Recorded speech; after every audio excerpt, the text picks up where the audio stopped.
invited to pull up a chair on Lisa Harper's back porch, where faith meets real life. Welcome to Back Porch Theology. Each episode helps you dive deeper into God's Word and discover that the gospel isn't just good news for eternity. It's great news for everyday life, because God is for you, and He's always been restoring our value and drawing us closer to Him. With honest conversations, a few laughs, and guests ranging from close friends to brilliant theologians, Back Porch Theology is thoughtful, meaningful, and never stuffy. So grab some coffee or sweet tea and join Lisa Harper on Back Porch Theology. Subscribe now wherever you listen to podcasts.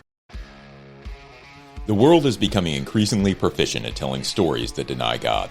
As such, we need Thinking Christian to become as natural as breathing. Welcome to the Thinking Christian podcast. I'm Dr. James Spencer. Through calm, thoughtful, theological discussions, Thinking Christian highlights the ways God is working in the world and questions the underlying social, cultural, and political assumptions that hinder Christians from becoming more like Christ. Now, on to today's episode of Thinking Christian. Hey everyone, welcome to this episode of Thinking Christian. I'm Dr. James Spencer, and I'm joined today by Dr. Noelle Forlini-Burt, and she is the author of a book called God in the Desert, A Spiritual Theology of Wilderness in the Old Testament. She's also a part-time lecturer at Samford University, and really enjoyed this book. You all know I'm kind of an Old Testament geek myself, and so I really appreciated this book, and I'm happy to welcome Noelle to the podcast. So welcome. Thank you. Yeah. Well, I usually like to start out and just ask authors, what prompted this book? This is a really interesting way of approaching the Old Testament. We merge Old Testament with spiritual formation, spiritual direction. And so I'm just wondering if you can give us a little bit of an insight into what prompted you to go this direction and what drew your interest to the wilderness in the Old Testament. Yeah, it's been about 20 years in the making, to be honest. I mean, I can go all the way back to my first semester spiritual formation class in seminary. And if you're familiar, our professor introduced us to a book called Devotional Classics, which is coming out of the Richard Foster Renovare movement.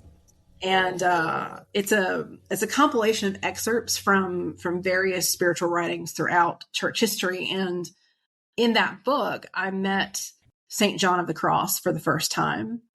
And Foster did a sort of mashup with The Dark Night of the Soul and Psalm 42, which, of course, this is a psalm that is asking, questions of where God is and longing to feel God's presence in the way that the psalmist once did. And I remember being in that class and being assigned to lead our class discussion that particular day. And there was just something about the topic of darkness and God's absence and the questions that you have about God that are real and present and visceral even, that felt really true. And that here are things that a lot of us feel but don't talk about. And I remember thinking as a 23-year-old first semester seminarian, that this text, this John on the Cross and writings like that, was a text for me and a topic for me. And I didn't know why.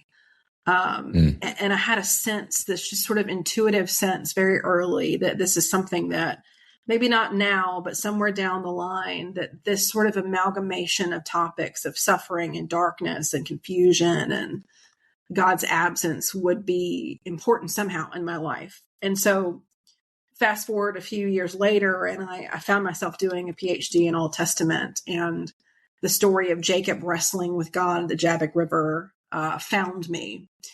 And it was the topic of my dissertation.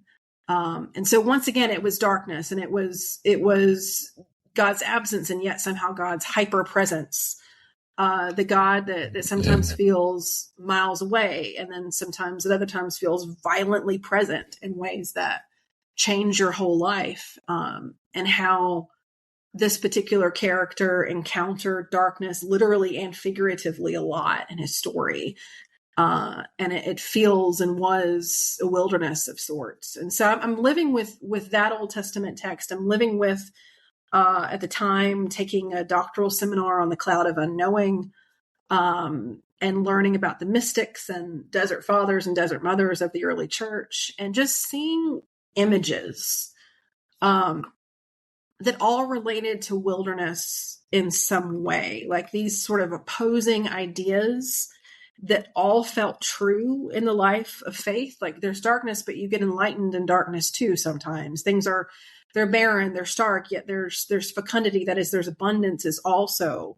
There's this idea that there's dislocation and exile, but there's homecoming true too. There's betrothal and divorce, and there's consolation, desolation, hunger, satiation, abandonment and nurture, and just all these things that wilderness became the image for me over time that represented all that and represented suffering and restlessness and confusion and malaise and stripping away of the things that we rely on usually. And I think most provocatively encounter with God. And so I entered wilderness really through darkness because I think that these are overlapping things, and they feel true in the actual lives people have, as opposed to the lives people say that they have. I would say it's what is it? The most personal is the most universal, right? And that's really where I started. So very cool.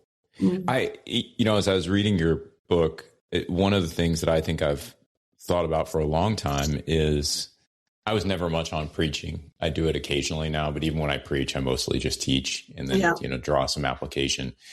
And as I was reading through your book, one of the things that struck me was this sort of, I don't want to call it a hard line, but you talk about the intersection of liturgy and scholarship at one point. Yeah. And how these two really do need to go together.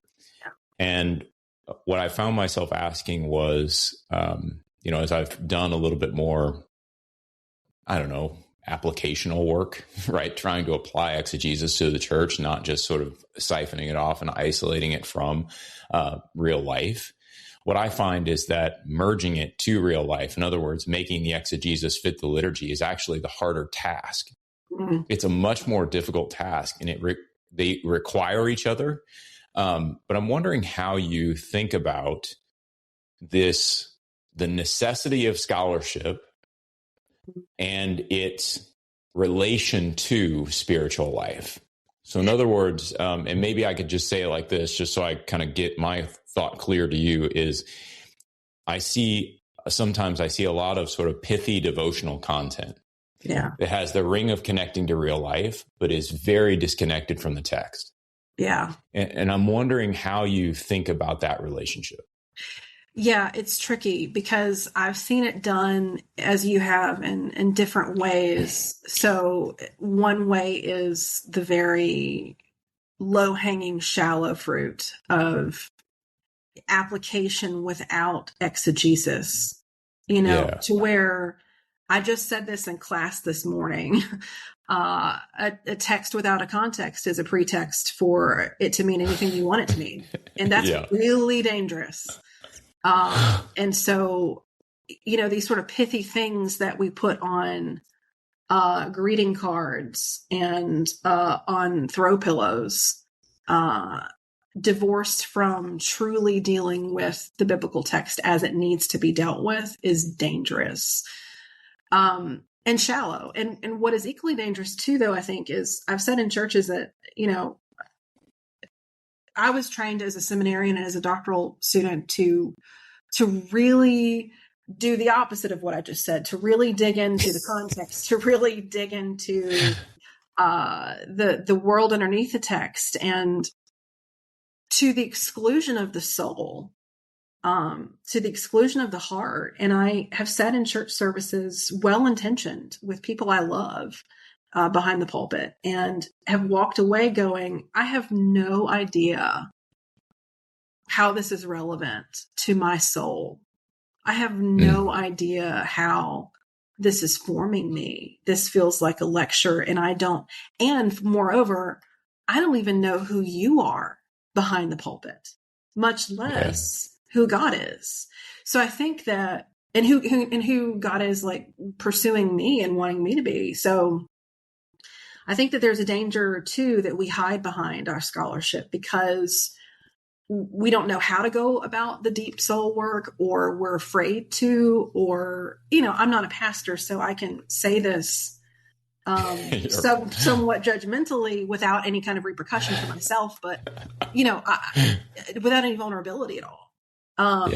And so I could understand only as a layperson, but I could understand that the perception of danger in letting your congregates in too much. So I just feel that both of those postures, both of those opposites really have made me feel lonely. I've walked away from church or Bible study or whatever it might be, feeling just malnourished. And so I think about, like, how might I pursue the discipline, and it is an academic discipline, of spiritual formation with the same degree of, I hope, excellence and rigor in learning who are the seminal voices in this field and what were they about and what have they given to us. I'll say that Robert Mulholland's Shaped by the Word, using scripture or the power of scripture in spiritual formation, has changed my life, because he was a New Testament scholar. That was his training, who was equally robust in this other discipline, and he brought them together. And so just how can we bring them together and also do it in the way that formation is intended, as not just an academic discipline, although it is that, but to really let it do what it's supposed to do, which is to excavate the soul and draw us closer to God. So I think about just trying really deeply in my own life to bring, as the Wesleyans would say, knowledge and vital piety together, and to be, whether it's in class or in my writing or whatever it might be, as honest as I can. I share a little bit of my own story in the book, and also to say that, like, these are not perfect things, and I can offer a list of practices and have and do and will, but these are things, all of them, that just position us before God, and we don't have really much control over what they do to us. We are dependent upon God for God to do that work. All we do is position ourselves before the God before whom we are laid bare. So I think as I think back through your book, one of the things that I really appreciated was the tension you're able to sort of hold together without smoothing out the uncomfortable parts. So, I think about the chapter on Hagar, and the way you deal with Abram and Sarai and the way they treat this woman. And you don't say, look, these people are now evil and we should demonize them. Right. But you also, I think, appropriately recognize these are not the people we're supposed to venerate. We can recognize their faith, and Hebrews 11, as you mentioned, does that. But then we also have to really pay attention to the Old Testament record. We can't just take that little sliver of testimony, which the New Testament isn't giving a robust exegesis of that narrative. They're pinpointing a very specific action. And so there's a narrowing that happens in the New Testament, especially in Hebrews 11. And when we get to the Old Testament, we have to read this sort of in a broader stroke and recognize that there is a tension here, that there are things we need to wrestle with and recognize, and that this is in some way commensurate with the way that our lives look, as opposed to being sort of a pristine model that we're supposed to live up to. But I really appreciated the way you were able to deal with some of those really sentimental narratives in a way that respected some of that sentiment, but also really challenged it and drew out some other aspects of those pieces. Does your faith feel thin or rushed? If you're spiritually hungry for depth and beauty, Heaven Meets Earth is for you. In this new devotional, philosopher-artist Josh Nadeau invites you into a deeper engagement with faith through a 40-day visual journey of the Nicene Creed, revealing the sacred in the ordinary. With stunning iconographic art and profound theological reflection, Heaven Meets Earth bridges ancient Christian tradition and modern life. It's designed for those weary of surface-level spirituality, guiding you to encounter God through contemplation, prayer, and beauty. Whether you're seeking to deepen your faith during Lent or need a spiritual refresh, discover how heaven meets earth in your daily life. Get your copy of Heaven Meets Earth today and embrace the beauty of belief. Health insurance rates in America are surging, leaving millions without affordable options. But Christians don't need to waste money on a broken system. Christian Healthcare Ministries is an alternative to health insurance at half the cost. With CHM, fellow believers contribute monthly to help pay each other's medical bills while lifting one another up in prayer. It's financial and spiritual support when you need it most. Join CHM today by visiting chministries.org/wellness. That's chministries.org/wellness. Thank you. The Hagar story is one that has followed me in a way that most stories have not. And I almost didn't put that into the book because I've written so much about Hagar already that I felt like I had nothing else to say.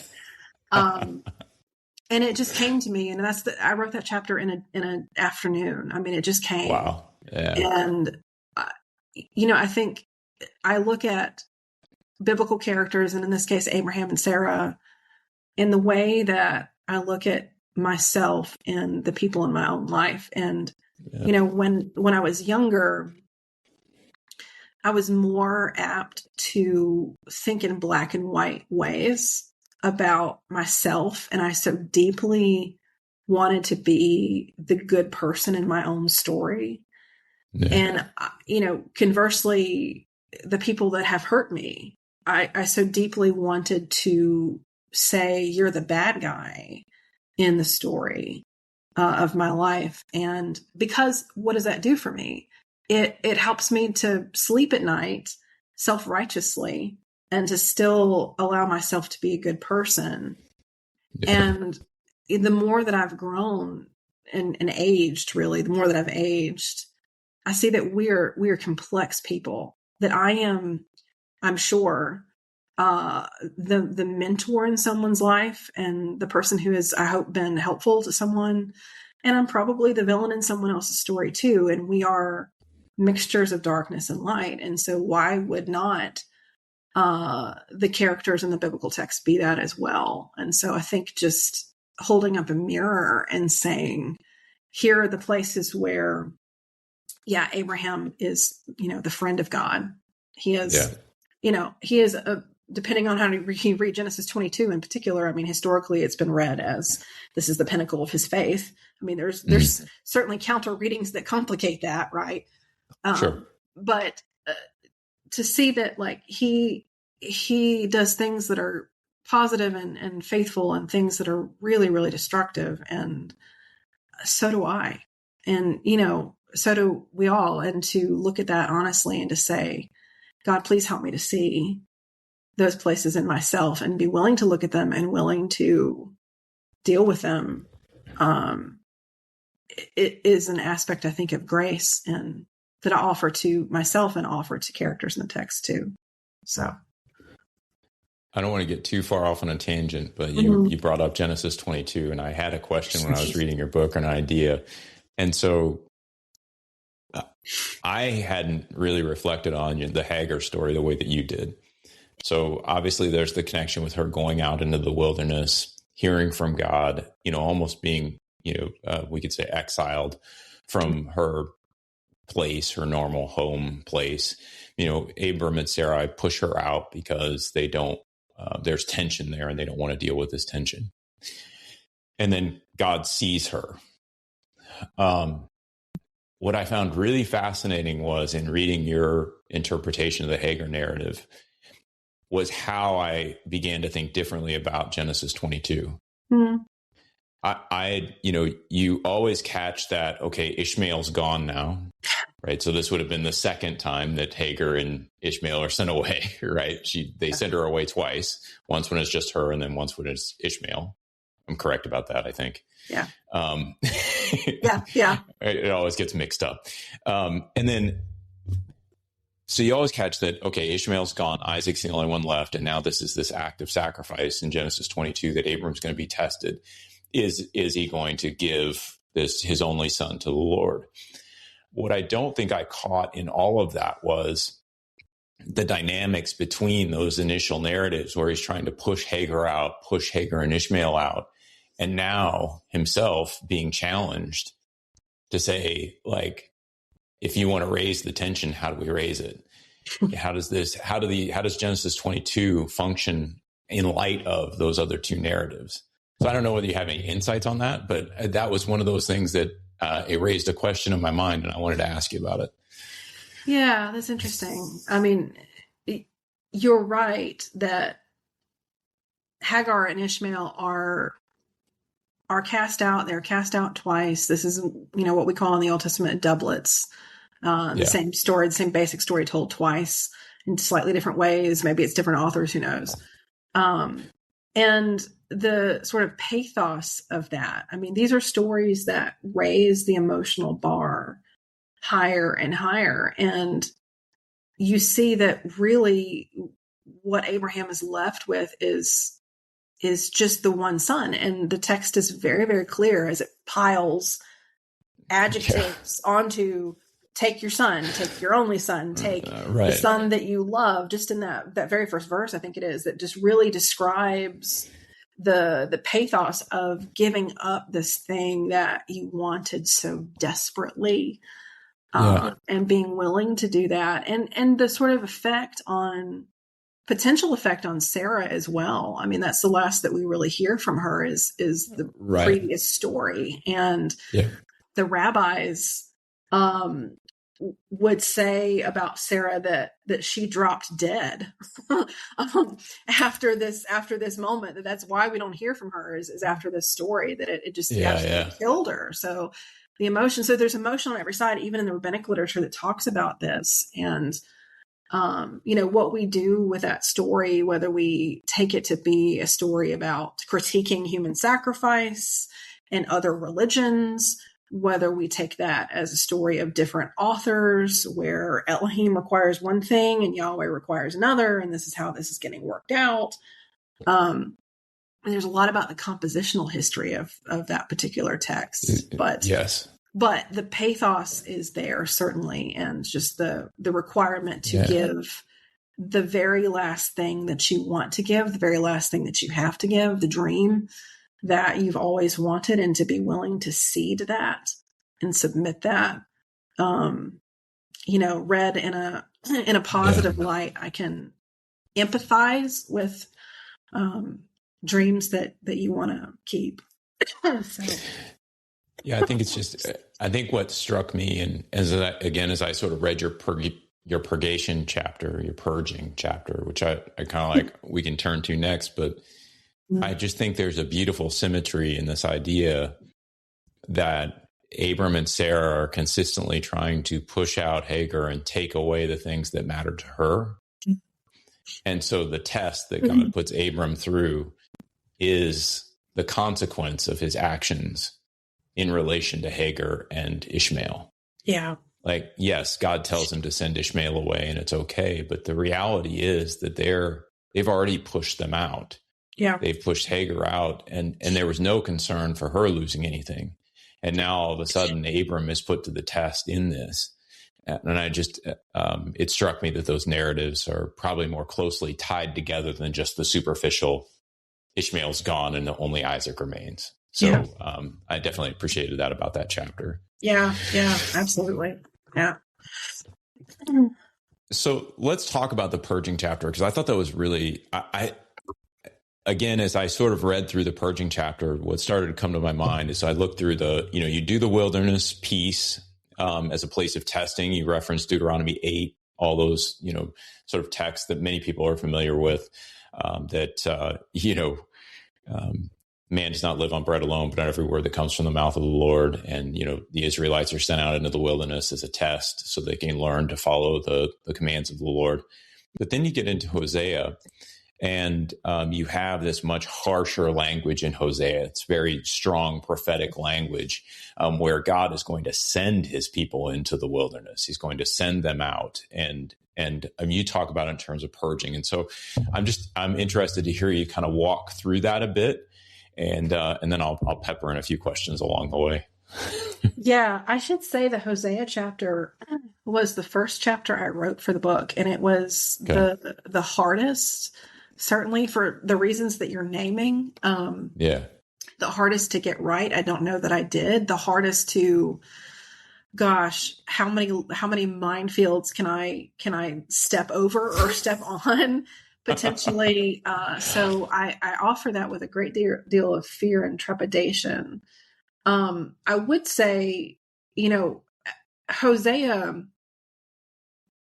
the idea that God is bringing them to the wilderness is not unique to Hosea. I mean, right. Exodus 13 talks about this, that God caused them. And I won't geek out too much here, but the Hebrew nuance there is in the verb is in fact causative. It is God's agency that does this. It's not circumstances. It's not happenstance. It is God's decision.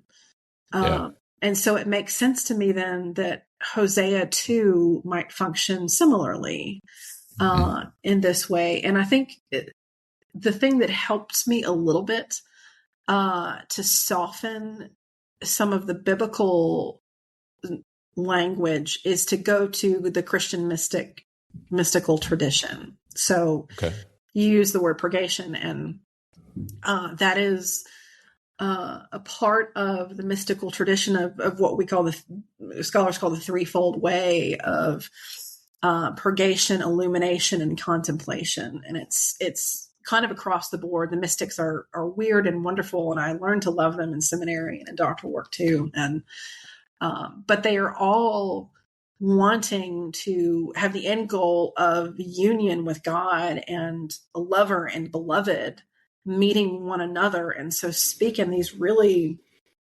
impassioned and sometimes uncomfortable ways about the relationship between God and the believer. And purgation is a part of that. And in that tradition, purgation is this kind of stripping away of all the things that a believer might normally rely upon. All of the, I forget whose language this is. It might be Henry Nouwen.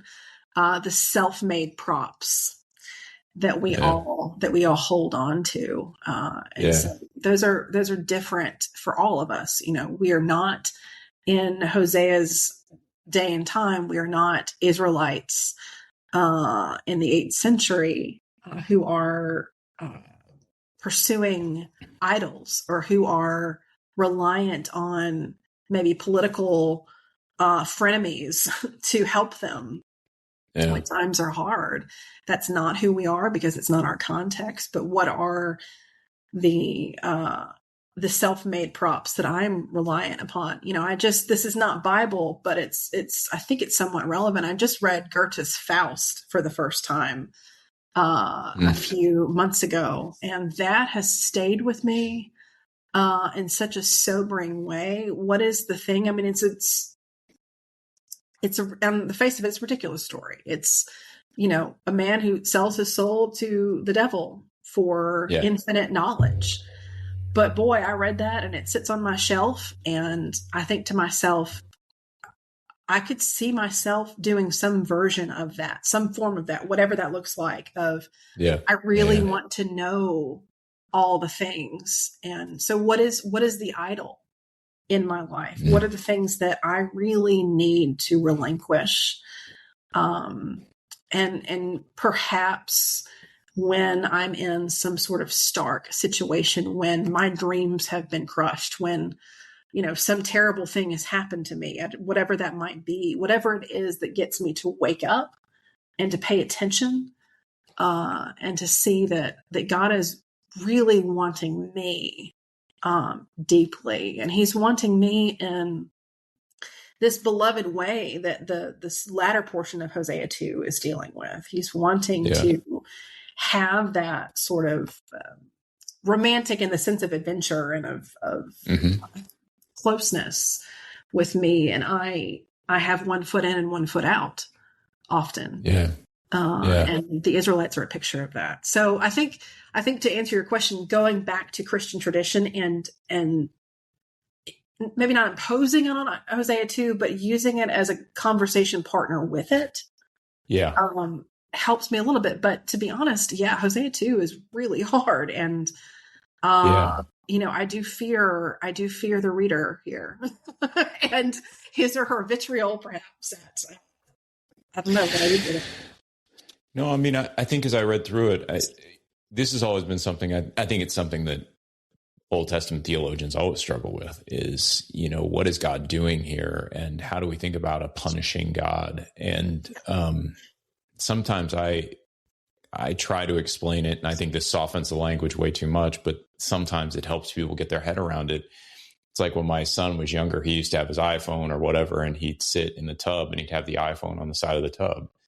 And I would tell him, I'm like, if you continue to do that, at some point, that phone ends up in that water. Right.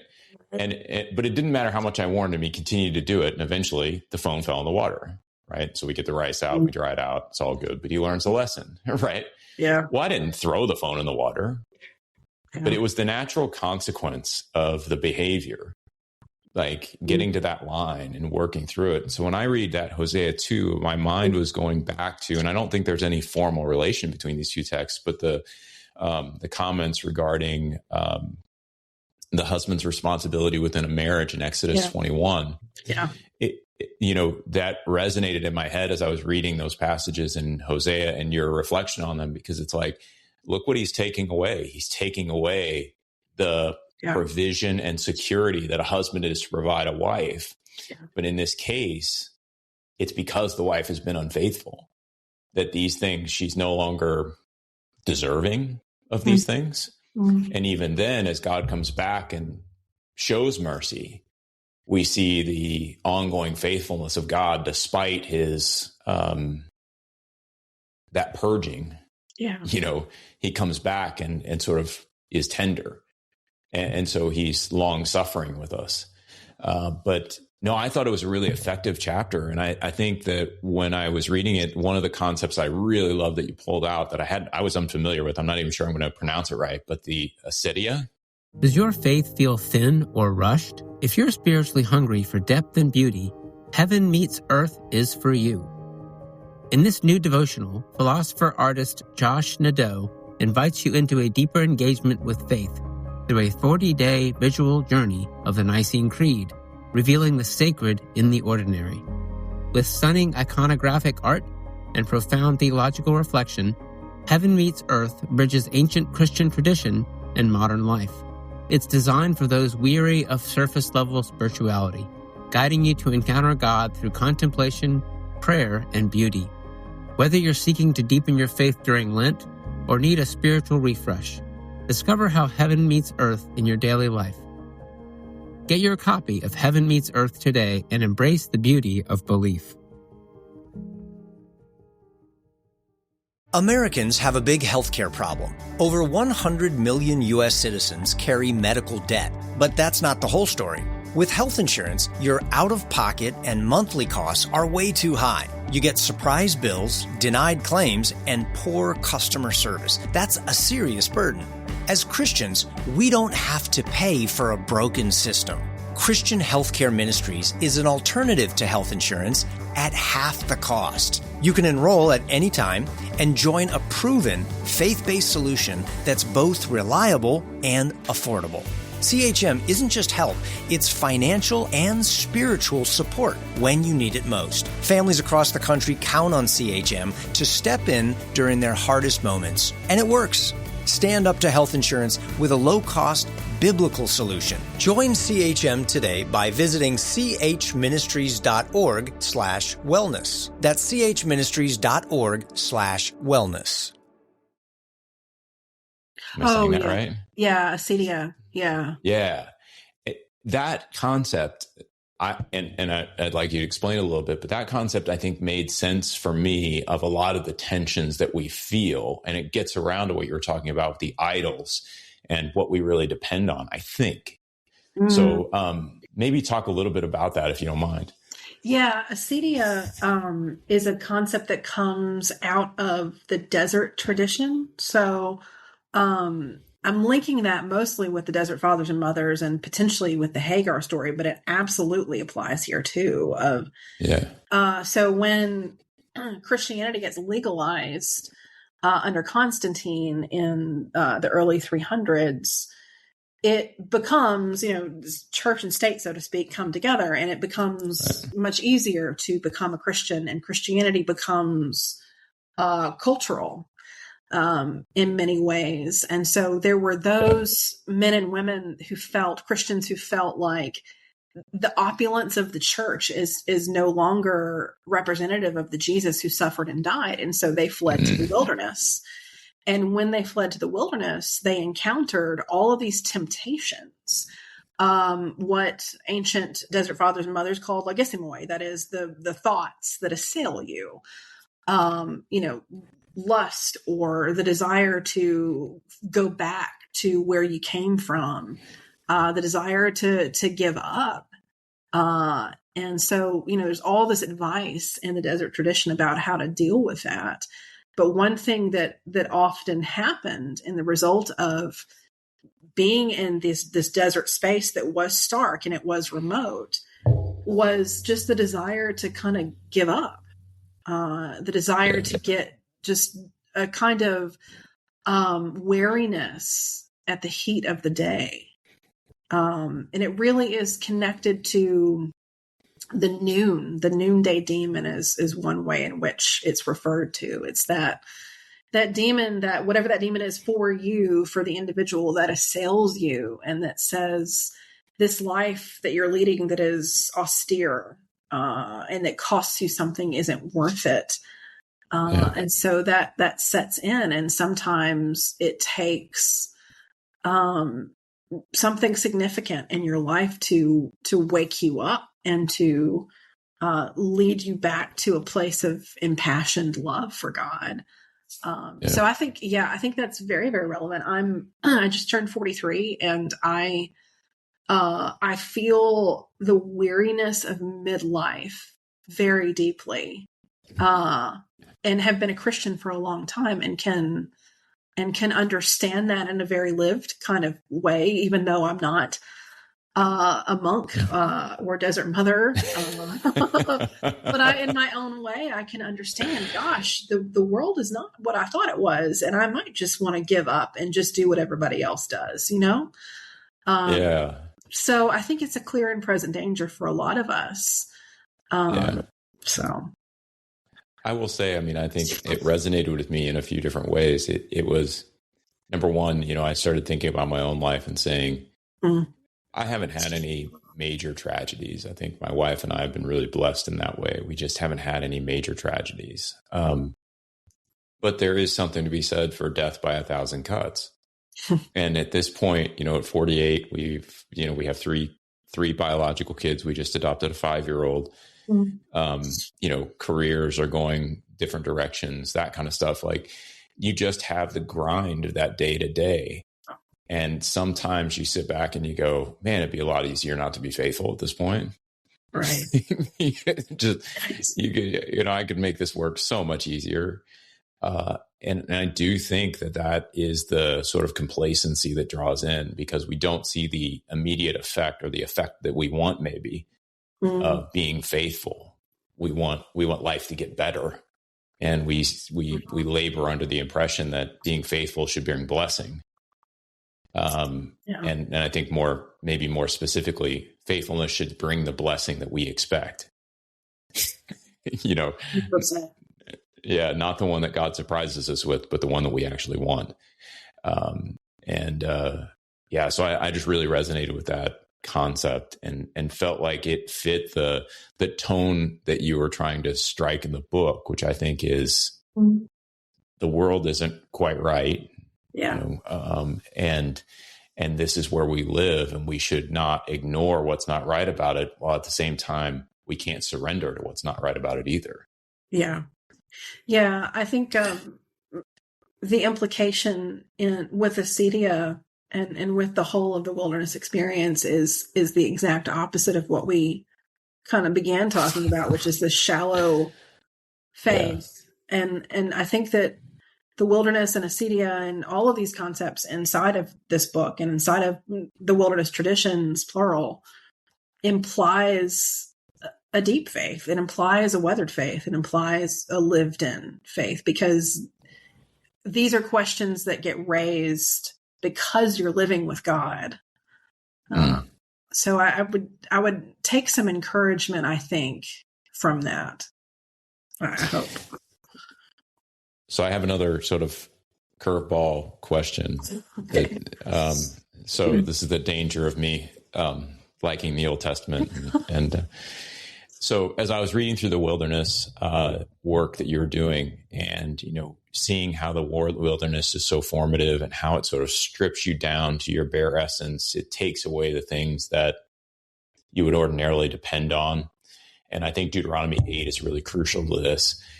When God warns the Israelites that when they go into the land and they have this prosperity and they're living there, that they not forget God and say, it is my strength and my power that has gotten me all this wealth.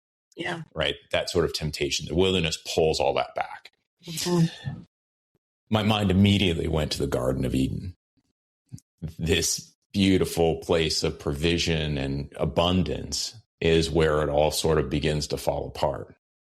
And I'm wondering if you have any thoughts on how those two sort of fit together as almost mirror images, where what we see, how what we see in the garden is sort of the opposite of what we're seeing in the wilderness. Yeah. Gosh, Deuteronomy 8, I think for me is a text that I really kind of hate, because it really forces me to look at grace. Yeah. And likewise, the garden story forces me to look at grace. What is given, what is provided. Yeah. And I had this moment to my shame, not long ago, where I was driving around Birmingham where I live. And, those moments in the car are moments where, what you really think about life kind of just comes at you because there's no distraction, no one talking to you. And I thought to myself, I really don't like grace. I really want to believe that my hard work has paid off. Yeah. I really want to think that kind of you were sort of talking earlier, you didn't use this phrasing, but it's this retributive justice idea of, right. If I pursue covenant, whatever that looks like in a New Testament or in a Christian sense now, if I pursue God in the right ways, then God will bless me. And that's a very shallow black and white way of looking at the world. And the book of Job, right, pushes against that. Our own lives push against that. Yeah. But there's something in me that really wants that to be the case, because that allows me to put a quarter in a machine and get a candy bar out. That's right. Yeah. And I think both the garden and the wilderness shows us that whatever is that is good is not what I have procured for myself. And it's the moments that God has given me things that I have not worked for that have taught me that. And so that there can be, in this very strange way, a kind of garden inside of the wilderness when you discover that it has been grace all along, and I think that you realize too, like, what is it that you really value, and is hard work the idol in my life? Oh, I think it's one of them. I'm an Enneagram 3, and I will absolutely outwork you. I will achieve the goals. And that's one thing I've learned over the last few years, especially, is I had this moment, and I'll just share this in my own personal life, where I said out loud, and I'm so ashamed of this, but I said out loud to someone, well, I'll be there because this is the most important thing in my life. And as I said that, I thought, what are you doing? Like, that is so wrong. That's such a shallow thing. And so just really learning just like the things in me even that push against grace and that require me, I think, to live in wilderness so that I can see the abundance of the garden. Yeah. So. One of the just as you were talking there, one of my favorite texts is 1 Samuel 12, where they've asked Samuel to give him a king, and Samuel comes back. God has told him, hey, they're rejecting me, not you. Give them the king they're asking for. And Samuel comes back and he says, if you will fear the Lord and keep your commandments, it will go well with you. You have to fear him, but your king also has to fear them. And it comes to mind because as you're talking about the grace necessary in the garden and in the wilderness, there's a governing dynamic that God set in place that doesn't change. It's this dependence on him, that our best strategy is always obedience, that the fear of the Lord is what we are supposed to do regardless of our situation. And that's what I think we're supposed to see is missing in the garden. Mm-hmm. And it's what we begin to learn in the wilderness, and so I think that's just such a resonant theme throughout Scripture, but we often miss it because I, like you, I agree with you. I don't like grace. I want to earn it. Yeah. And I have this sort of misplaced understanding in my head that I probably could. I'm an Enneagram 8, so it's like, no, that's a good challenge, right? Let me earn it. All right. But that's not the way it works. And that's great. Well, we're getting close to the end of time, and I usually ask guests like one kind of final question just to get their take on it. So you don't have to answer it from your book. You don't have to answer it from anything we've talked about. But what do you think the church needs to do in today's world in order that maybe it's not doing right now to be and make more faithful disciples for Christ? I think one of the things, two things really, I sort of joke that the most dangerous or the most like self-confident person in the world is a 23-year-old seminarian. And the second most self-confident person in the world is a 24-year-old seminarian. And I think that like what we need, at least in part, is a real willingness to be humble. And with that humility comes not assuming that you have the answers. And so underneath that, I think, is I'm willing to ask questions. This whole book about wilderness presupposes that, as you said, life is not exactly what we thought it was going to be. It's maybe not what we wanted it to be. And why is that? And there are a lot of people, I think, that are afraid to ask the why questions of and about God. And so I think, one way that we move from a shallow, self-assured faith is to really engage God with honesty. We are our proper selves in prayer often. And I think we should come to God with honesty and trust that God will meet us there. And alongside that, not hide behind whatever talents, tools, exegesis that we want to cling to, and realize that spiritual formation and biblical studies are equally important and needed. And we will do ourselves know there's a lot of harm if we don't allow God to excavate our ideas of who God is and who we are too. So. Yeah. Yeah, we didn't get to your final chapter, but I really appreciated your treatment of the psalm and praying through it and the Aleph, Beit, and Gimel, sort of structure of that. It was really helpful. And I agree with you. I love the most arrogant person as a 23-year-old seminarian. I think I was that most arrogant person at one point.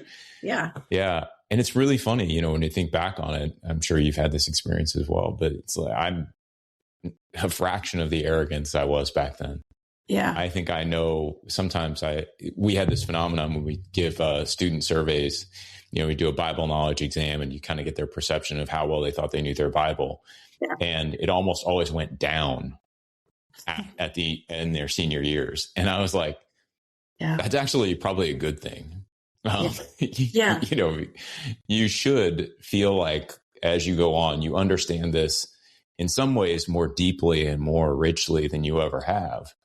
But you should also have a really deep sense that you have no idea what's going on most of the time. Right. That's absolutely right. My husband and I have this conversation all the time with each other. Absolutely. Yeah. Yeah. And I think it speaks to the humility that God cultivates in our lives. Like as soon as we think we have him down, I've got my systematic theology of daily living nailed down. And then here's the curveball and you go, yeah, that's not right. I didn't. That's right. That's right. Yeah. And I think it presupposes being awake to life, right? Like really having your eyes open to the world. So, yeah. Well, this has been fantastic. I really appreciate you coming on and sharing your thoughts. I'd really encourage folks to get the book.